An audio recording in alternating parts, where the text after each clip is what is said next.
Eu sou o professor Givanilson Soares e nós estamos por aqui para mais uma aula. Hoje vai ser a aula de língua portuguesa. Vamos ver algumas questões, né? Responder juntos aqui algumas questões de língua portuguesa, já que vocês estão aí se preparando para uma prova onde todo mundo vai tirar 10 nessa prova. Certo? Todo mundo vai acertar tudo. Vai acompanhando junto com a gente aqui, respondendo daí, que a gente vai respondendo daqui. Eu e a professora Kedma, que já está aqui no chat, aguardando a resposta de vocês. Então não deixa a gente não. Eles estão por aí já, né? Estão por aqui já, ó. José já está por aqui, Apostos. Hoje a aula vai ser bem interessante, né? Vocês vão trabalhar um pouco, inclusive na aula de matemática também, a gente vai conversar um pouco sobre questões de avaliações externas, então fiquem atentos. Eu tenho certeza que o quinto ano não vai ter problema nenhum em realizar essas provas, mas é importante que vocês acompanhem essa aula de hoje, tá? Pois é, além da professora Kedma, Késia está aqui no cantinho da tela fazendo a interpretação de Libras dessa aula, tornando ela mais acessível para vocês também. Beleza? Vamos nessa. Tem uma prova aí para a gente fazer, mas antes da gente responder as questões, tem alguns avisos aqui importantes para vocês. Primeiro, fique tranquilo, fique tranquila. Você se preparou, você já estudou, então isso aí vai ser muito tranquilo para vocês. Leia atentamente as questões. Às vezes, a gente marca uma coisa errada, a gente acaba passando em branco algum detalhe porque a gente não leu com atenção. É importante nós lermos todas as questões com bastante atenção, concentrada, sem estar pensando em outras coisas. Se concentra ali naquele momento que está realizando a prova. O que mais? Outra coisa, além de você ler, né, você também vai responder essas questões com tranquilidade. Né? Você vai ler, entender o que é que está sendo pedido ali na questão e responder dentro do seu tempo, né? Você vai lendo e respondendo, vai lendo e respondendo. Lembra, sem distrações, sem pensar em outras coisas, vai respondendo lá. E muita atenção na hora de preencher o gabarito.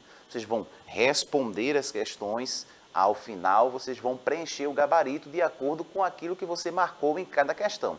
Lembrando que cada questão só vai ter uma resposta correta. Então você vai marcar aí letra A, letra B, letra C, letra D, vai marcar lá todas as questões e no final, quando for preencher o gabarito, muito cuidado também, para não acabar não marcando ali, né, se confundindo. Bom, vamos para esse exemplo aí. Ó. Questão X, né, tem lá uma determinada questão e diz assim, Marcos possui 5 carrinhos, 2 bolas e um dominó.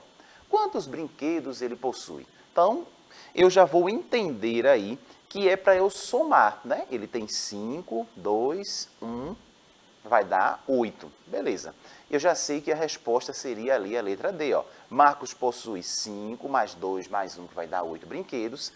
O número correspondente aí seria o número 8, e esse número 8, a gente encontra ele na letra D. Então, a resposta que você vai marcar, quando você estiver lá lendo as questões, você vai marcar um X na letra D.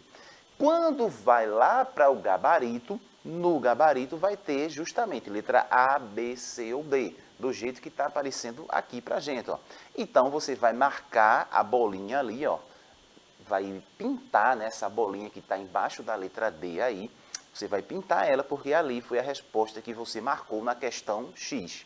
Então, pode ser na questão número 1, número 2, número 3, número 4. Cada questão vai ter ali a letra, você vai marcar.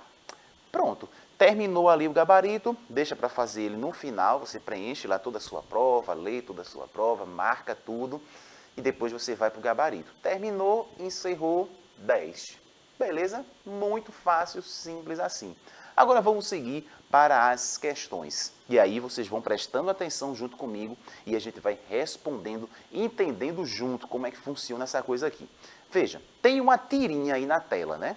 Que diz assim, tem uma personagem e ela diz, às vezes eu tenho a impressão de que, aí vai para o outro quadro, de que a bateria dele não acaba. Perceba que o nome bateria está com a linha embaixo. Então, a gente vai começar a perceber os detalhes já no primeiro momento da leitura. Eu tenho um quadrinho, 2 quadrinhos aí, que faz parte de uma tirinha, e ela diz assim, né?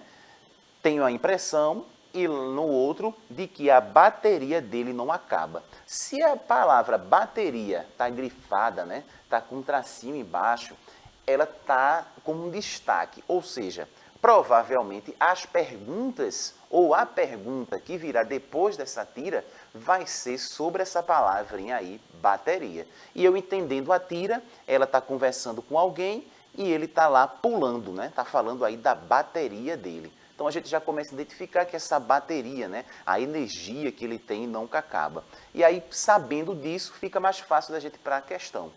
Vamos para a questão? Vamos ver o que ela diz. Qual o sentido, olha aí, ó, lembra que eu falei, ó, a palavra está destacada lá. Ó. Qual o sentido da palavra bateria na tirinha? Levando em conta o contexto em que ela foi empregada. Então, ele está ali pulando e ela diz, tem uma sensação de que a bateria não acaba. Letra A diz assim, pilha ou acumulador elétrico. Letra B, fonte de voltagem contínua. Letra C, inteligência, sabedoria. Ou letra D, energia, disposição. Quando ela fala que a bateria dele não acaba, ela está dizendo que, na verdade, ela está querendo colocar essa bateria em que sentido? Letra A, B, C ou D. Você marcaria lá na prova. Quando ela diz que a bateria dele não acaba, o que é dele que não acaba? Seria um acumulador elétrico? Seria fonte voltaica? Seria inteligência, sabedoria ou energia e disposição? É exatamente isso que você está pensando. Letra D. Responde aí no chat, rapidinho. A gente também não tem muito tempo para ficar esperando, mas você vai respondendo aí. Seria exatamente essa. Letra D.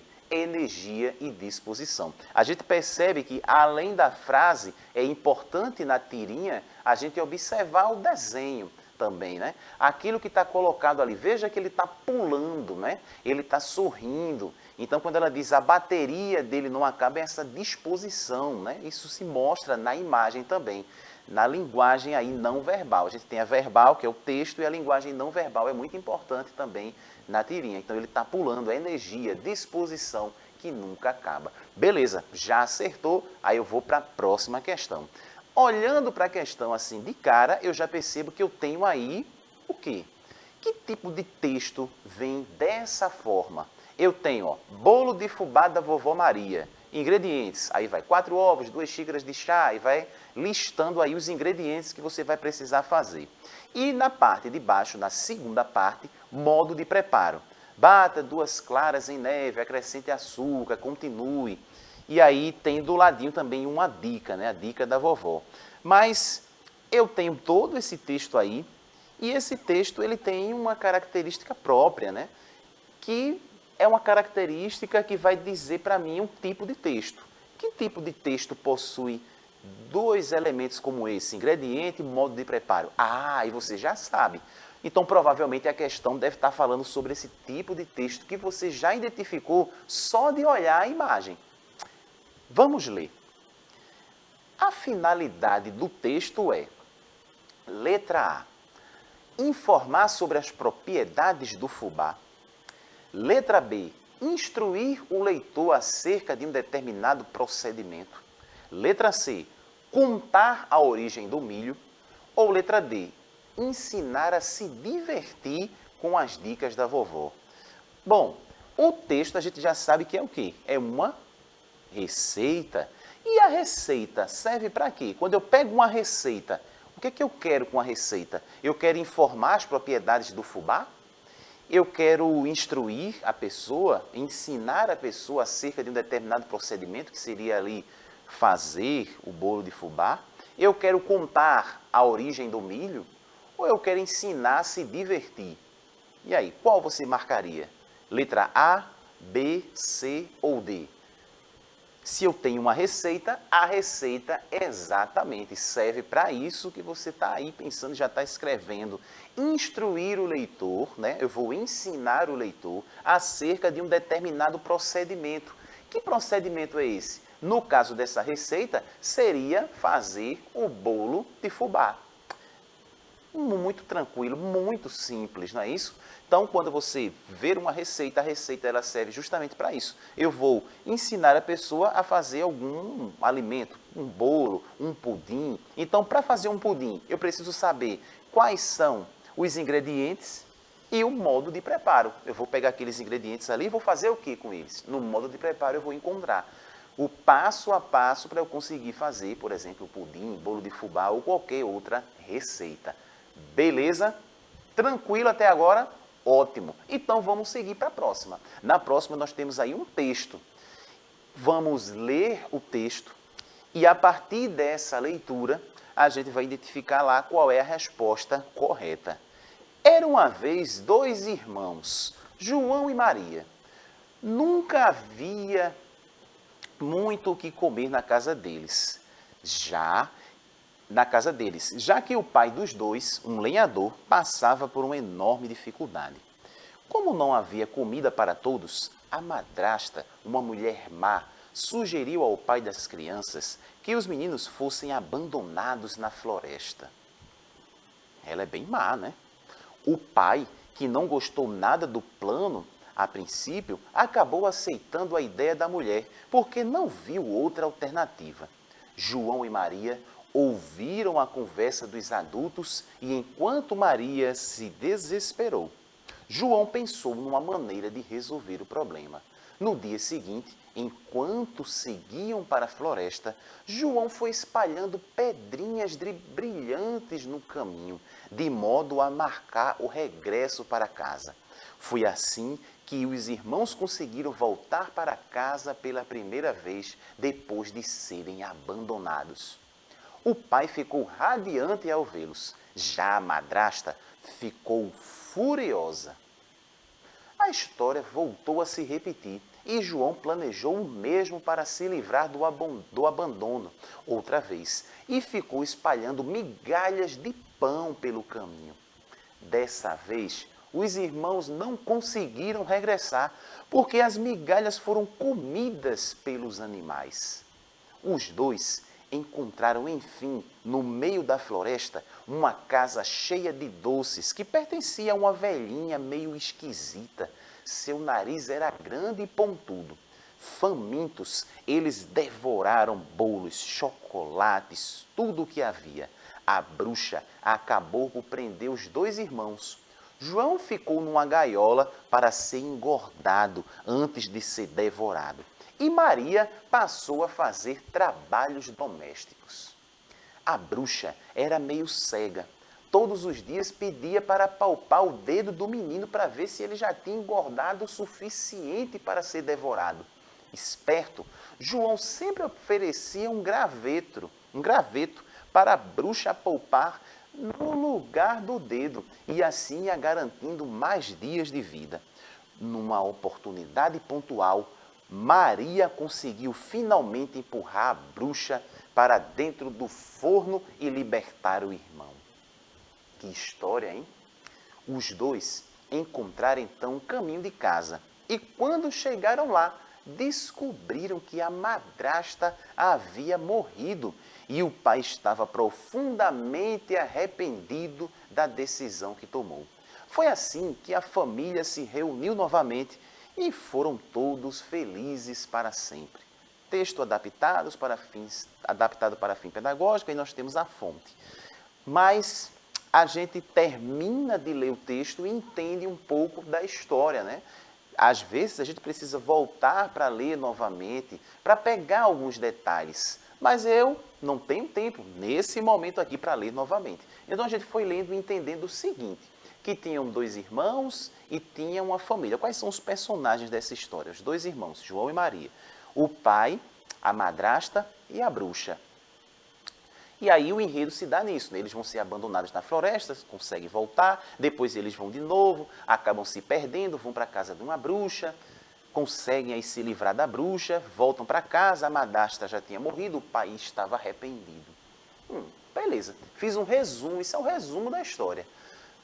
Será que tem alguma coisa aí na questão que a gente vai precisar entender?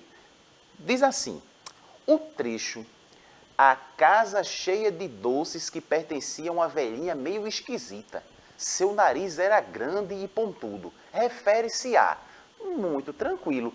Quando eles saem da floresta e eles se perdem, eles vão encontrar um outro personagem, né? Porque na letra A está dizendo assim, a madrasta. Mas a madrasta ficou na casa, lá com o pai. Então não é esse personagem que ele encontrou. Na letra C, diz assim, a camponesa que não gostava da cidade. Está falando de alguma camponesa aí no texto? Em nenhum momento do texto fala em nenhuma camponesa. Então não pode ser. A avó de João e Maria, também a avó, falou alguma coisa de encontrar a avó. Lembra que a gente falou dos personagens? A madrasta, o pai, João e Maria. E qual é a outra personagem da história? Seria a letra B. Exatamente. O que sobrou aí foi a letra B. A bruxa malvada. Foi essa que eles encontraram lá na floresta quando eles se perderam. Teve dificuldade aí para entender isso? Não. A gente só precisava ler o texto, entender um pouco da história, saber quais eram os personagens aí dessa história e responder a questão. Por isso que é preciso que a gente tenha realmente bastante calma na hora de responder. E aí vai ficar muito fácil de encontrar a resposta correta. Vê esse texto aí. Diz assim, leia o texto. Leia o texto abaixo. Regulamento Escolar 2021. 1. Acompanhamento dos estudos do filho, filha. O colégio disponibiliza informações, orientações e regras via internet, site, redes sociais, telefone e diretamente na recepção do colégio. Os professores, orientadores, psicólogos e direção, desde que marcado dia e horário antecipadamente, dispõem-se a atender a família. É de inteira responsabilidade dos pais ou responsáveis informarem-se e tomarem providências cabíveis com relação ao baixo rendimento escolar dos filhos. Alterações cadastrais. Então eu tenho um regulamento aí da escola. Ele está falando sobre como acompanhar os filhos, depois esse número 2, como eu vou alterar os dados cadastrais e assim vai. Falando do regulamento, né, o funcionamento da escola. Beleza, sei disso, agora vou para a questão. A finalidade desse texto, para que esse texto serve? Vai servir para realizar matrículas para a escola? Letra B, regular o funcionamento de um grupo ou de uma determinada atividade? Orientar quanto ao uso da internet, comunicar sobre a reunião de pais. E aí? Se eu tenho um regulamento, esse regulamento vai servir para quê? É só pensar. Está muito tranquilo aí nessa pergunta. Está até fácil. O regulamento ele vai servir para letra B. Exatamente. Regular o funcionamento de um grupo ou determinada atividade. O regulamento vai justamente saber como a gente vai se organizar nessa escola, no nosso dia a dia. O que é que eu vou fazer para mudar um cadastro? O que é que eu posso fazer para uma matrícula? Se eu vou faltar, o que é que eu tenho que fazer? Qual o documento? E assim vai. O regulamento vai nos guiar, a gente vai saber como aquela instituição ela funciona. Muito tranquilo. A gente leu, respondeu tranquilamente. Vamos para a próxima? Todos contra a dengue. Simples, tem o mosquitinho, traço, todos contra a dengue. Já entendi o que é que esse cartaz está me dizendo. Aí, diz assim, o texto acima é uma convocação para o combate. Espera aí, minha gente. Essa daí não tem como errar, né? Todos contra a dengue. Então a gente vai combater, letra A, carrapato dos cervos. Letra B, as moscas tsetse. O mosquito da dengue, ou letra D, o mosquito prego. Essa aí eu não vou nem demorar muito. Contra a dengue, todos contra a dengue. Então, obviamente, a gente vai combater o mosquito da dengue. Muito simples, né? Você pensa, poxa, que questão. Pois é isso que vem a prova. São esses tipos de questões que vocês irão encontrar na prova que vocês irão realizar. Muito fácil, não é isso? Eu sei que vocês estavam ali acompanhando, a professora Kedma já vai se despedir também, mas daqui a pouquinho ela volta com matemática, né? É isso aí, deu para entender um pouco de como vai funcionar, né, as questões das provas. Matemática não será diferente. Levanta, toma uma água, dá uma esticada, daqui a pouco eu estou de volta. A gente vai discutir algumas questões de matemática.